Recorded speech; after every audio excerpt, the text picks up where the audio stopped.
السلام عليكم ورحمة الله وبركاته. ازيكم يا حبايبي؟ عاملين ايه؟ يا رب تكونوا بخير. جايت لكم بفيديو جديد النهارده. فيديونا النهارده عن طقم العشاء في جهاز العروسة. قبل ما نبدأ الفيديو ما تنسوش تشتركوا في القناة وتفعلوا زر الجرس. يلا ورجعت لكم يا حبايبي. وقبل ما ابدأ الفيديو حابة اطلب منكم طلب ان انتوا تدعوا لي ابن اختي. هو عنده 8 شهور، يعني 8 شهور وكده. لانه هو كان حصل له كسر في عظمة الفخذ. مش كسر اللي هو قطم، يعني اللي هو بسببها دخل عمليات وركب شريحة ودعامة وجبس كلي، يعني من اول فوق لحد رجليه من تحت، يعني من اول بطنه كده لحد رجليه من تحت. وللاسف يعني هو تعبان، وده السبب اللي خلاني ما صورش الفترة اللي فاتت.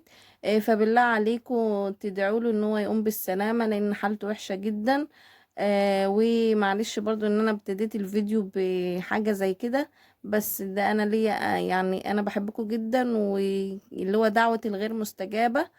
فعشان كده طلبت منكم ان انتوا تدعوا له وتدعوا له بجد، لان هو يعني هو اول واحد ما بيشوفه كده بجد بيبقى خلاص هيعيط يعني. وفي نفس الوقت ان انا برضو ان انا بحبكم جدا، ومش هقدر ان انا ابعد فترة كبيرة، لازم اصور لكم الفيديو. فانا قلت اصور لكم الفيديو ده واطلب منكم الطلب ده. اتمنى ما اكونش طلبت حاجة صعبة يعني وكده. ونرجع بقى لموضوعنا. طقم العشاء ده، طقم العشاء هو من كوتاهية. هو بورسلين. تمام. طبعا طقم العشاء ده عرايس كتير قوي، يعني يعتبر اغلب عرايس مصر لازم تجيبه. وبصراحة اللي جاب لي الطقم ده هو والدتي، ربنا يخليها لي يا رب. وهي اللي جابته لي، هو باللون الاصفر كده. هو انا اصلا ما كانش في دماغي ان انا اجيب طقم عشاء وكده، فهي اول ما شافته قالت لي لا انا هجيبهولك. وقلت لها طب انا مش عايزه اللون الاصفر، قالت لي لا اللون الاصفر جميل جدا. فانتوا برضو قولوا لي ايه رايكم في اللون الاصفر ده. تمام. انا هطلع الاطباق معاكم واوريها لكم. اول حاجه في الاطباق بتاعتنا هو الطبق ده. هو طبق غويط كده. تمام. ده الاسم بتاعه هو من ورا ميدن ان تركيا، يعني هو تركي بورسلين. بورسلين كوتاهي. تمام.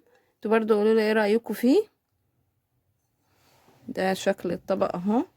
هو من الطبق ده منه. ده برضو طبق تاني اهو.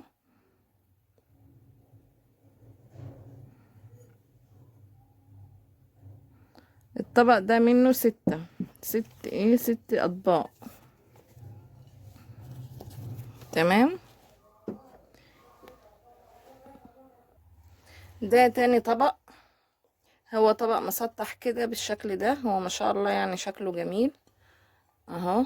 ده برضو من ورا اهو، زي ما انتوا شايفين كده. طبعا الطقم ده ينفع عشاء وينفع فطار وينفع تقديم حلويات،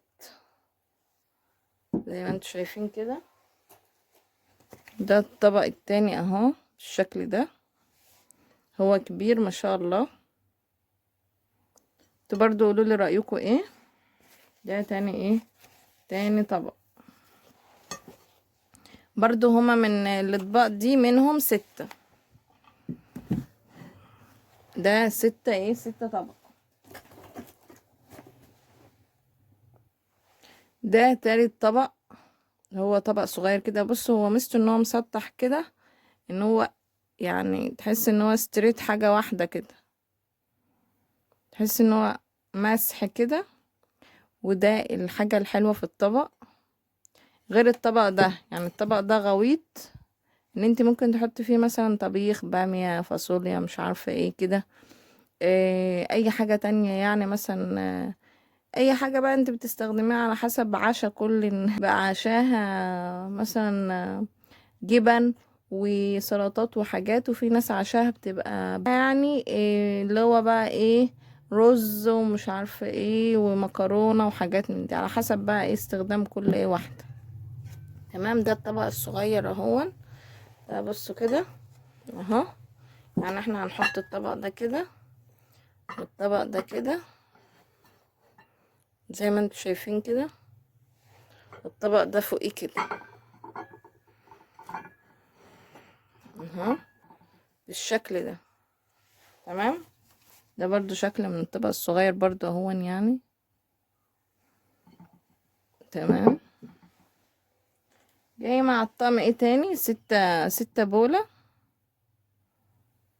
6 بولة كده، لو مثلا في شوربة، لو مثلا لو ده لو هتستخدمي غدا هتحطي فيها شوربة، لو هتستخدمي عشاء ممكن تحطي فيه زيتون، ممكن تحطي فيه مخللات، ممكن تحطي فيه سلطات. ممكن تستخدميه في حاجات كتيرة خالص. طبعا هي كل بيت وبيبقى ليه استخدامه للحاجات اللي عنده. يعني لو انت عروسة هتستخدميه للعشاء بس، فانت هتستخدمي مثلا لحاجات كتير. ممكن مثلا هتحط فيه مقبلات، حاجات يعني. بص، هو انت ساعتها بقى بيبقى ليه 100 فكرة يعني. تمام. ده كان طقم العشاء، طبعا من كل طبق 6 يعني. بصوا بس عشان الحاجة ما تتكسرش. بصوا زي ما انتوا شايفين كده، هو من كل طبق 6 اهو. يعني ده 6